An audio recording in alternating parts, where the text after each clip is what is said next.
नमस्कार, KP news के 10 बजे के कर्नाटका बुलेटिन में आपका स्वागत है। मैं हिना शेख आपके साथ। पहले एक नजर डालते हैं आज के मुख्य समाचारों पर। बीदर शहर में पिछले एक माह से यातायात नियमों का पालन कड़ाई से किया जा रहा है। हिंदुओं की रक्षा के लिए लड़ने वाले ईश्वर सिंह ठाकुर को भाजपा का टिकट देने की मांग। प्रधानमंत्री के उद्घाटन से पहले बेंगलुरु मैसूरू एक्सप्रेसवे के लिए क्रेडिट वॉर तेज हो गया है। मंत्री बी श्रीरामुलु ने आरटीसी कर्मचारियों के लिए 10% वेतन वृद्धि का आश्वासन दिया। सरकारी योजनाओं को लागू करने में रुचि दिखाए अधिकारी, विधान परिषद के सभापति बसवराज होरत्ती ने कहा।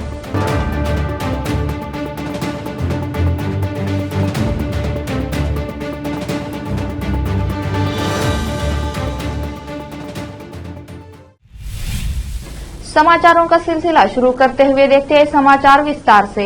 पहले देखते हैं स्थानीय समाचार। बीदर शहर में पिछले एक माह से यातायात नियमों का पालन कड़ाई से किया जा रहा है।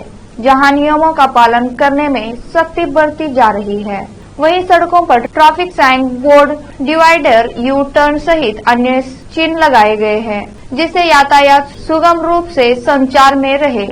जाम न हो। शहर में पिछले कुछ सालों से वाहनों में बढ़त हुई है, जिस यातायात में की कई बार नियम का उल्लंघन करने के बाद बाधा आती है। इसको दूर करने के लिए यातायात पुलिस विभाग ने कड़ी कदम उठाए हैं। नियमों का उल्लंघन करने वालों से जुर्माना वसूला जा रहा है। इससे लोग नियमों का पालन कर रहे हैं। विशेष संवाददाता की रिपोर्ट। सार्वजनिक संपत्ति, धार्मिक क्षेत्रों, मंदिरों और हिंदुओं की रक्षा के लिए समाज सेवा कर संघर्ष करने वाले युवा उत्साही ईश्वर सिंह ठाकुर ने विगत 35 वर्षों से अतिक्रमण की गई 114 एकड़ नरसिम्हा झरना मंदिर की 60 एकड़ जमीन वापस करा चुके हैं। ऐसे व्यक्ति को बीदर से भाजपा टिकट देने की मांग सीनियर सिटीजन एंड फोरम ने की है।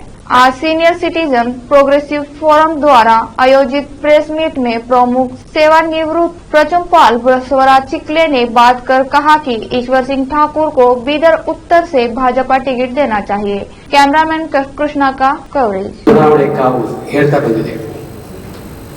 ಎಲ್ಲ ಪಕ್ಷದವರು ತಮ್ಮ ಅಭ್ಯರ್ಥಿಗಾಗಿ ಹುಡುಕ್ತಾ ಇದ್ದಾರೆ। ಆದರೆ ನಾವು ಸೀನಿಯರ್ ಅಪ್ರಬುದ್ಧ ಮತ್ತು ಪ್ರಗತಿಪರ ನಾಗರಿಕರು ಒಂದು ಕಡೆ ಜಮಾಯಿಸಿ ಒಳ್ಳೆ ಅಭ್ಯರ್ಥಿಗಳನ್ನು ನಾವು ಹುಡುಕ್ತಾ ಇದ್ದೀವಿ। ಪಕ್ಷ ಹುಡುಕೋದು ಬೇಡ, ನಾವು ಹುಡುಕಬೇಕು ಅಂತಕ್ಕಂಥ ಭಾವನೆ ನಮ್ಮಲ್ಲಿ ಬಂತು। ಅಂದಾಗೆ ನಾವು ಇದೇ ರೀತಿ ಹುಡುಕ್ತಾ ಸುಮಾರು ಜನ ಸೇರ್ಕೊಂಡು 2 ಸರಿ ಮೀಟಿಂಗ್ ಮಾಡ್ತೀವಿ। ಸುಮಾರು ಒಂದು ಸರಿ ಮೋಹನ್ ಮಾರ್ಕೆಟ್ ಹತ್ರ 150 ಜನ ಸೇರಿದೀವಿ। SRS ಫಂಕ್ಷನ್ ಹಾಲ್ನಲ್ಲಿ ಸುಮಾರು 250 ಜನ ಸೇರಿ ಎಲ್ಲರದ್ದು ಅಭಿಪ್ರಾಯ ತಗೊಂಡು ನಾವು ಪ್ರತಿಯೊಬ್ಬ ಅವತ್ತಿನ ದಿವಸ ನಮ್ಮ ಕಾರ್ಯಕ್ರಮದಲ್ಲಿ ಭಾಗಿಯಾಗಿರ್ತಕ್ಕಂಥ ಪ್ರತಿಯೊಬ್ಬರಿಗೆ ಒಂದು ಸಂದೇಶ ಕೊಟ್ಟಿವಿ। ಏನಂದ್ರೆ ನೀವು ಕನಿಷ್ಠ ಪಕ್ಷ 10 ಜನಕ್ಕೆ ವಿಸಿಟ್ ಮಾಡಿ, ಕನಿಷ್ಠ ಪಕ್ಷ 10 ಜನಕ್ಕೆ ಮೀಟ್ ಮಾಡಿ ಅವರ ಅಭಿಪ್ರಾಯವನ್ನು ತಗೊಂಡು ನಮಗೆ ತಿಳಿಸ್ರಿ ಅಂತ। ಈ ರೀತಿ ಸುಮಾರು 300ಕ್ಕೂ ಹೆಚ್ಚು ಜನರು ತಮ್ಮ ಅಭಿಪ್ರಾಯವನ್ನು ತಿಳಿಸಿದ್ದಾರೆ। ಅಂದ್ರೆ ಸುಮಾರು 3000ಕ್ಕೂ ಹೆಚ್ಚು ಜನರ ಜೊತೆ ನಾವು ಕಾಂಟ್ಯಾಕ್ಟ್ ಮಾಡಿದ್ದೀವಿ, ಒಂದು ಡಾಟಾ ಕಲೆಕ್ಟ್ ಮಾಡಿದ್ದೀವಿ। ದೇಶದಿಂದ ಆಸೆಯನ್ನು ಇಟ್ಕೊಂಡು ನಾವು ಇಲ್ಲಿ ಬಂದಿದ್ದೇವೆ। ನಿಜವಾಗ್ಲೂ ಈಶ್ವರ್ ಸಿಂಗ್ ಠಾಕೂರ್ಜಿ ಅವರು ಬಾಲ್ಯಾವಸ್ಥೆಯಿಂದಲೇ ಒಂದು ಸಂಘರ್ಷ ಜೀವಿಗಳು, ಸದಾ ಜನರ ಒಂದು ಹಿತಕ್ಕಾಗಿ, ಒಳ್ಳೆಯ ಕೆಲಸಕ್ಕಾಗಿ ಮುಂದೆ ಹೆಜ್ಜೆ ಇಡ್ತಕ್ಕಂಥ ಮಹಾನ್ ವ್ಯಕ್ತಿ। ಯಾಕೆಂದರೆ ನಾನು ಜನವಾಡ ಗ್ರಾಮಸ್ಥವನಾಗಿರೋದ್ರಿಂದ ಅವರು ನಮ್ಮೂರಿನವರೇ, ಜನವಾಡದವರು। ಅವ್ರ ತಂದೆಯವರು ಶಿಕ್ಷಕರಾಗಿದ್ದರು। ತುಂಬ ಸಾಧಾರಣ ಮನೆತನದಲ್ಲಿ ಹುಟ್ಟಿರುವಂಥ ಈಶ್ವರ್ ಸಿಂಗ್ ಠಾಕೂರ್ಜಿ ಅವರು 3 ಜನ ಅಣ್ಣ ತಮ್ಮರು। ನಿಜವಾಗ್ಲೂ ಇಷ್ಟೊಂದು ಆದರ್ಶ ವ್ಯಕ್ತಿಗಳು ಅವ್ರ ತಂದೆಯವರಂದರೆ ಜನವಾಡ ಸರ್ಕಲ್ದಲ್ಲಿ ಅವ್ರ ತಂದೆಯವರಿಗೆ ಗೊತ್ತಿರಲಾರ್ದಂಥ ವ್ಯಕ್ತಿ ಎಲ್ಲರಲ್ಲೂ ನಾನು ವಿನಂತಿಸುತ್ತೇನೆ। ತಮ್ಮೆಲ್ಲರಿಗೂ ನಮಸ್ಕಾರಗಳು। ನಾವೀಗ ಬಿಜೆಪಿ ವತಿಯಿಂದ ಈಶ್ವರ್ ಸಿಂಗ್ ಠಾಕೂರ್ಜಿ ಅವರಿಗೆ ಯಾಕೆ ಆರಿಸಬೇಕಂತಕ್ಕಂಥದ್ದನ್ನು ನಾನು ಹೇಳ್ತೀನಿ। ದಯವಿಟ್ಟು ಅವರು ನಮ್ಮ ಕ್ಷೇತ್ರದವರಾಗಿದ್ದಾರೆ। ಉತ್ತರ ಕ್ಷೇತ್ರದಲ್ಲಿ ಜನಿಸಿ ಉತ್ತರ ಕ್ಷೇತ್ರದಲ್ಲಿ ಬೆಳೆದು ನಮ್ಮ ಉತ್ತರ ಕ್ಷೇತ್ರದ ಜನರಿಗಾಗಿ ಈಗಾಗಲೇ 35-40 ವರ್ಷದಿಂದ ಅವರು ಹೋರಾಟ ಮಾಡ್ಕೊಂತ ಬರ್ತಾ ಇದ್ದಾರೆ। ಸಮಾಜ ಸೇವೆಗಳು ಹಾಗೂ ಧಾರ್ಮಿಕ ಸೇವೆಗಳು ರೈತರ ಕೆಲಸಗಳು ಹಾಗೂ ಶಿಕ್ಷಣ ಕ್ಷೇತ್ರದಲ್ಲಿ ಅನೇಕ ಮಂದಿರ ಹಿಂದೂ ಪರಿಷತ್ತಿನ ಹೋರಾಟಕ್ಕಾಗಿ ಬಹಳಷ್ಟು ಹೋರಾಡಿದರೆ ಅವರನ್ನು ನಮ್ಮ ಸಣ್ಣ ಸಣ್ಣ ವ್ಯಕ್ತಿಗಳು ಸಣ್ಣ ವಿದ್ಯಾರ್ಥಿಗಳು ಸಹಿತ ರಿಟೈರ್ಡ್ ಪ್ರಿನ್ಸಿಪಾಲ್ ಗೌರ್ಮೆಂಟ್ ಪಾಲಿಟೆಕ್ನಿಕ್ ಇಲ್ಲಿ ಇವಾಗ ನಾವೆಲ್ಲ ಸೀನಿಯರ್ ಸಿಟಿಸನ್ಸ್ ಹೆಚ್ಚಾಗಿ ನಮ್ಮ ಸೀನಿಯರ್ ಸಿಟಿಸನ್ಸ್ ಬಳಗದಿಂದ ನಾವು ಇದೊಂದು ಪ್ರೆಸ್ ಮೀಟ್ ಕರೆದಿದ್ದೀವಿ. ನಾನಿರೋದು ಗುರುನಾನಕ್ ಕಾಲೋನಿ ಬೀದರ್ನಲ್ಲಿ. ಈಗ ಸುಮಾರು ಇಲ್ಲಿ ಬೀದರ್ನಲ್ಲಿ ನಾವು 40 ವರ್ಷದಿಂದ ವಾಸ ಮಾಡ್ತಾ ಇದ್ದೀವಿ. ಈಶ್ವರ್ ಸಿಂಗ್ ಅವರಿಗೆ ಟಿಕೆಟ್ ಯಾಕೆ ಕೊಡಬೇಕು ಅನ್ನೋ ಪ್ರಶ್ನೆ ಬಂದರೆ ನಮ್ಗಿಂತ ಹೆಚ್ಚು ನೀವು ಮಾಧ್ಯಮದವರು ಎಲ್ಲ ಗಮನಿಸಿರ್ತೀರಿ. ಈಶ್ವರ್ ಸಿಂಗ್ ಅವರು ಸುಮಾರು 30-35 ವರ್ಷದಿಂದ ಎಷ್ಟೆಷ್ಟು ಹೋರಾಟಗಳನ್ನು ಮಾಡಿದ್ದಾರೆ ನಮ್ಮ ಬೀದರ್ನ. ತಮ್ಮೆಲ್ಲರಿಗೂ ಗೊತ್ತಿದ್ದಂಗೆ ನರಸಿಂಹ ಶರಣ श्री क्षेत्र नरसिंह शरण भूमि सुमार। कांग्रेस जिला इकाई कार्यालय में केपीसीसी के कार्यकारी अध्यक्ष ध्रुव नारायण और विधान परिषद के पूर्व सदस्य रत्न कुशनूर को श्रद्धांजलि दी गई। ध्रुव नारायण और कुशनूर के चित्रों की पूजा की गई और माल्यार्पण किया गया। विधान परिषद सदस्य अरविंद कुमार अली ने विधायक, सांसद और विधानसभा के सदस्य के रूप में ध्रुव नारायण के योगदान को याद किया। पूर्व सांसद नरसिंह राव सूर्यवंशी, नेता चंद्र सिंह, शशिकांत पाटिल चावली, कांग्रेस जिला इकाई में महासचिव दत्तात्रेय मूले, एम.एस. समी, सचिव परवेश कमल, बीदर तालुका इकाई के अध्यक्ष चंद्रकांत हिप्पलगांव, संजू कुमार डी.के. नारायण राव भंगी, शरणप्पा शर्मा, सचिन मलकापुरे, नईम किरमानी, विनोद अप्पे, धनराज हंगरगी, मनमंथा मलकापुरे, लता राठौड़, मारुतिराव शाका, लोकेश मंगलागी, सुनील तुकाराम ने भाग लिया। विशेष संवाददाता की रिपोर्ट। अब राज्य के अन्य समाचार। प्रधानमंत्री नरेंद्र मोदी द्वारा बेंगलुरु मैसूर एक्सप्रेस वे के उद्घाटन से पहले जेडीएस ने एक अभियान शुरू किया है, जिसमें दावा किया गया है कि यह पूर्व प्रधानमंत्री एच.डी. देवेगौड़ा का एक ड्रीम प्रोजेक्ट था। मोदी रविवार को एक्सप्रेस वे का उद्घाटन करेंगे और मांड्या जिले में रोड शो और मेगा जनसभा भी करेंगे। जिले को वोक्कालिका गढ़ माना जाता है और जेडीएस इस क्षेत्र से अपनी ताकत प्राप्त करता है। राज्य में सत्तारूढ़ भाजपा क्षेत्र के वोट बैंक को साधने के लिए हर संभव प्रयास कर रही है। केंद्रीय गृह मंत्री अमित शाह ने मांड्या का दौरा किया था और इस संबंध में पार्टी नेताओं के साथ कई बैठकें की थी। जेडीएस ने कर्नाटक के समाचार पत्रों में पूरे पृष्ठ का विज्ञापन जारी किया है, जिसमें दावा किया गया है कि बेंगलुरु मैसूरू एक्सप्रेसवे देवेगौड़ा का ड्रीम प्रोजेक्ट है। बेंगलुरु मैसूरू सड़क मार्ग इतना जोखिम भरा था कि 1983 में बिदादी के पास एक बस दुर्घटना में तमिलनाडु के 23 छात्रों की मौत हो गई थी। छात्र एक शैक्षणिक दौरे पर थे और दुर्घटना तब हुई जब बस मोड़ ले रही थी। जेडीएस का दावा है तत्कालीन पीडब्ल्यूडी और सिंचाई मंत्री देवेगौड़ा ने 4 लेन की सड़क का निर्माण करवाया। बाद में उन्होंने बेंगलुरु मैसूर एक्सप्रेस वे के लिए रणनीतिक विकल्प अध्ययन करने के लिए विशेषज्ञ संस्थान की नियुक्ति की। परिवहन मंत्री बी श्रीरामुलु ने कहा कि परिवहन कर्मचारियों के लिए 10% बढ़ोतरी पर निर्णय मुख्यमंत्री बसवराज बोम्मई और वित्त मंत्री विभाग के अधिकारियों से परामर्श के बाद किया जाएगा। उन्होंने संवाददाताओं से कहा कि वेतन संशोधन पर आरटीसी कर्मचारी संघ के साथ बातचीत चल रही है और जल्द ही इस पर निर्णय लिया जाएगा। मंत्री ने कहा कि उन्होंने संबंधित अधिकारियों को बीएमटीसी बस कंडक्टर को 5 लाख रुपए की अनुग्रहण राशि प्रदान करने का निर्देश दिया, जो वाहन में आग लगने के बाद नींद में जलकर मर गया था। मंत्री ने कहा कि बीमा राशि के अलावा मृतक कर्मचारी के परिवार के एक योग्य सदस्य को नौकरी दी जाएगी। यह आरोप लगाते हुए कि पिछले वर्ग के नेता सिद्धरामैया को कांग्रेस द्वारा बलि का बकरा बनाया जा रहा है। श्री रामुलु ने कहा, कांग्रेस सिद्धरामैया के साथ बुरा व्यवहार कर रही है। उनका भी हश्र एक एस निजलिंगप्पा, देवराज उर्स और एस बंगारप्पा जैसा होगा। उन्होंने सवाल किया कि कांग्रेस को सिद्धरामैया को अगला मुख्यमंत्री घोषित करने से कौन रोक रहा है। रोकते हैं समाचारों का सिलसिला ब्रेक के लिए, जल्द लौटते हैं ब्रेक के बाद।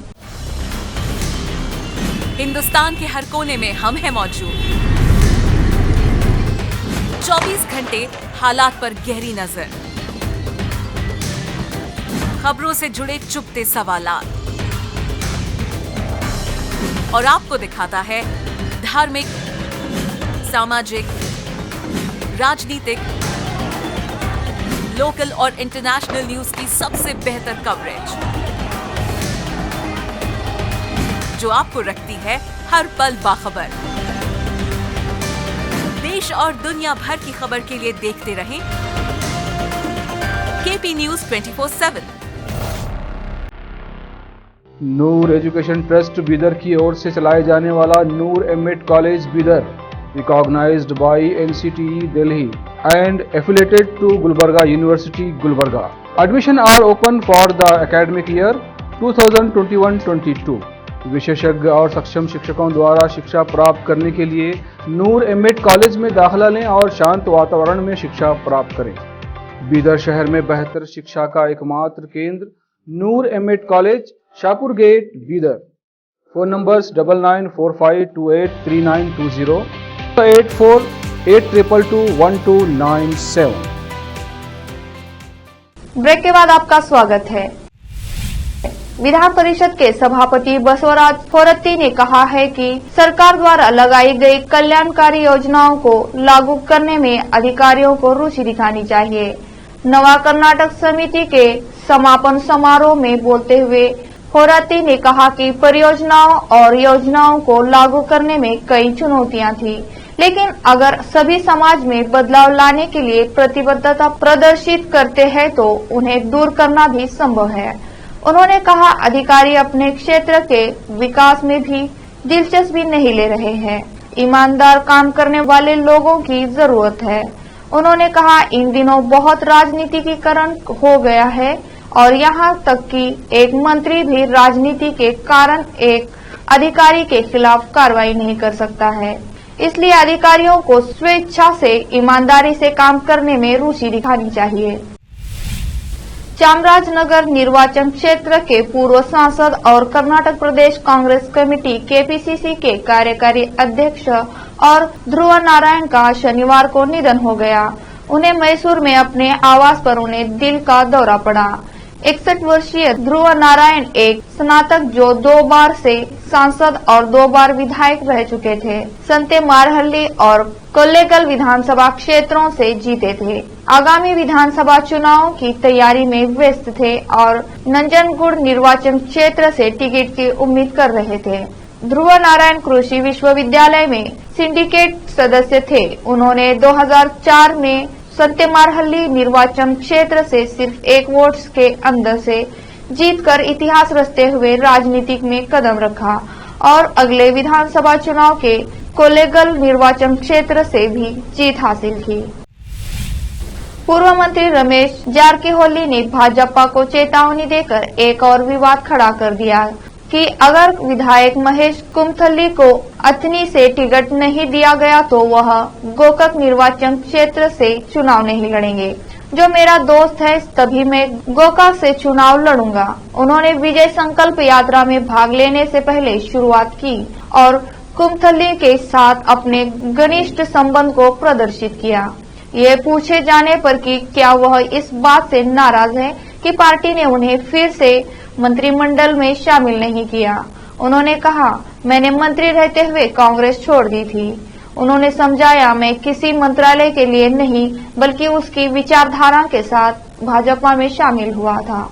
जारकिहोली ने एक वीडियो वायरल होने के बाद मंत्री पद से इस्तीफा दे दिया, जिससे भाजपा को शर्मनाक स्थिति में डाल दिया। हालांकि उन्होंने अटकलों पर टिप्पणी करने से इनकार कर दिया कि मंत्री केसी नारायण गौड़ा कांग्रेस में शामिल होने पर विचार कर रहे हैं और कहा कि उन्होंने केवल मीडिया में इसके बारे में सुना है। मैं उनसे कांग्रेस में शामिल नहीं होने के लिए कहूंगा। जो एक डूबता जहाज है वह गलती नहीं करनी चाहिए। रोकते हैं समाचारों का सिलसिला ब्रेक के लिए, जल्द लौटते हैं ब्रेक के बाद। हिंदुस्तान के हर कोने में हम हैं मौजूद। 24 घंटे हालात पर गहरी नजर, खबरों से जुड़े चुपते सवालात और आपको दिखाता है धार्मिक, सामाजिक, राजनीतिक, लोकल और इंटरनेशनल न्यूज की सबसे बेहतर कवरेज, जो आपको रखती है हर पल बाखबर। देश और दुनिया भर की खबर के लिए देखते रहें KP news 24/7। Noor education trust Bidar की ओर से चलाए जाने वाला Noor MEd college Bidar, recognized by NCTE Delhi and affiliated to Gulbarga University, Gulbarga. Admission are open for the academic year 2021-22. विशेषज्ञ और सक्षम शिक्षकों द्वारा शिक्षा प्राप्त करने के लिए नूर एमएड कॉलेज में दाखिला लें और शांत वातावरण में शिक्षा प्राप्त करें। बीदर शहर में बेहतर शिक्षा का एकमात्र केंद्र Noor MEd college, Shahpur gate, Bidar. Phone numbers 9945283920, 8482221297। Break के बाद आपका स्वागत है। सामाजिक और पिछड़ा वर्ग कल्याण मंत्री कोटा श्रीनिवास पुजारी ने कहा कि कल्याणकारी योजनाओं को समाज के अंतिम व्यक्ति तक ले जाने के लिए सरकार ने निर्देशक लाभ हस्ताक्षरण डीबीटी शुरू करके दोहराव रोकने के लिए योजनाओं के साथ लाभार्थियों के आधार कार्ड को जोड़कर बिचौलियों को दरकिनारे करने के लिए कई योजनाएं बनाई हैं। पुजारी नवा कर्नाटक शिखर सम्मेलन में सामाजिक रूप से समान कल्याणकारी योजनाओं और कार्यान्वयन पर एक पैनल चर्चा में बोल रहे थे। मंत्री ने कहा, ग्राम पंचायत सदस्य सरकार और वंचित समुदाय के बीच एक सेतु के रूप में काम कर रहे हैं। उनका उपयोग कल्याणकारी योजनाओं को अंतिम व्यक्ति तक ले जाने और दबे कुचले समुदायों की समस्याओं को सरकार के ध्यान में लाने के लिए किया जा रहा है। उन्होंने कहा कि मुख्यमंत्री बसवराज बोम्मई ने इस बार SC/ST कल्याण के लिए आवंटन बढ़ाकर 30,000 करोड़ रुपए कर दिया है। उत्तर कन्नड़ जिले के 8 गांवों के लोगों ने अपने गांव में बुनियादी सुविधाओं की कमी के विरोध में विधानसभा चुनाव का बहिष्कार करने की धमकी दी है। सिरसी तालुका के हलकादी, होसाकोप्पा और कोदसुर गांव पीने के पानी की भारी कमी का सामना कर रहे हैं। राजनीतिक दलों ने इन गांवों के लोगों से वादा किया था कि अगर वे पिछले चुनाव में उन्हें वोट देकर सत्ता में लाते हैं तो वे जल संकट से निपटेंगे और अन्य सुविधाएं प्रदान करेंगे, लेकिन वादे पूरे नहीं किए गए हैं। इससे ग्रामीणों में रोष है। एक ग्रामीण मंजुनाथ नाइक ने कहा कि उन्हें इस बार वोट मांगने आने दीजिए, हम उन्हें उचित ड्रेसिंग डाउन देंगे। हर बार वे खाली वादे करके हमें बेवकूफ बनाते हैं। ये गांव वन क्षेत्र में है और सड़क, पानी, स्कूल और शौचालय जैसी सुविधाओं का अभाव है। नेताओं के रवैये से खफा लोगों ने अपने गांव में उनके प्रवेश पर पाबंदी लगा दी है। उन्होंने ये कहते हुए बैनर लगाया है कि राजनेताओं का यहाँ स्वागत नहीं है और हम सड़कें दें और फिर वोट मांगे। फिर से एक नजर डालते हैं आज के मुख्य समाचारों पर। बीदर शहर में पिछले 1 माह से यातायात नियमों का पालन कड़ाई से किया जा रहा है। हिंदुओं की रक्षा के लिए लड़ने वाले ईश्वर सिंह ठाकुर को भाजपा का टिकट देने की मांग। प्रधानमंत्री के उद्घाटन से पहले बेंगलुरु मैसूरू एक्सप्रेसवे के लिए क्रेडिट वॉर तेज हो गया है। मंत्री बी श्रीरामुलु ने आरटीसी कर्मचारियों के लिए 10% वेतन वृद्धि का आश्वासन दिया। सरकारी योजनाओं को लागू करने में रुचि दिखाए अधिकारी, विधान परिषद के सभापति बसवराज होरत्ती ने कहा।